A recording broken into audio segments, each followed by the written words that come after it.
used to say the church is the only place that shoots its wounded. And let me tell you, anybody who's in deconstruction now, has been, or will understand exactly what that means. Today's webinar is the best way that I can think of to put out to you that my voice has not changed. I am the same, saying the same thing now I said 10 years ago, 20 years ago, and 30 years ago when it comes to talking to people instead of about them and assuming good intent.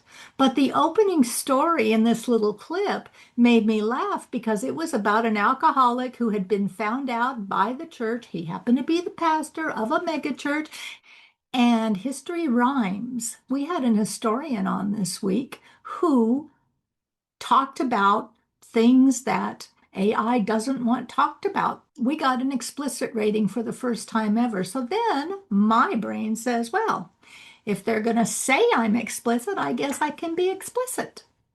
I did a lot of work in churches in Las Vegas as a parachurch agency, going in for the hard cases that they didn't want to handle.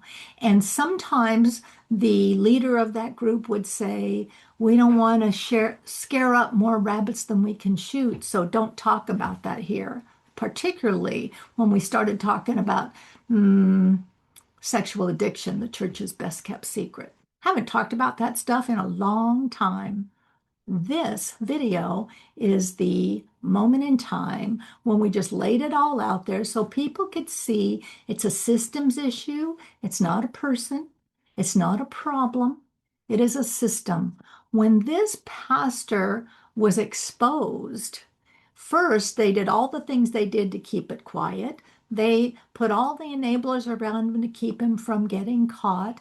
When finally it progressed to the point that he wanted to get caught or just couldn't help himself.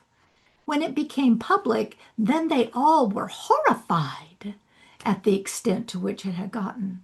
But they all had a hand in the pie and wanted him to keep doing it and fill their pockets as long as he did. So they were ready to dispose of him because he was just a useful tool to the system that ran the organization. Sound familiar?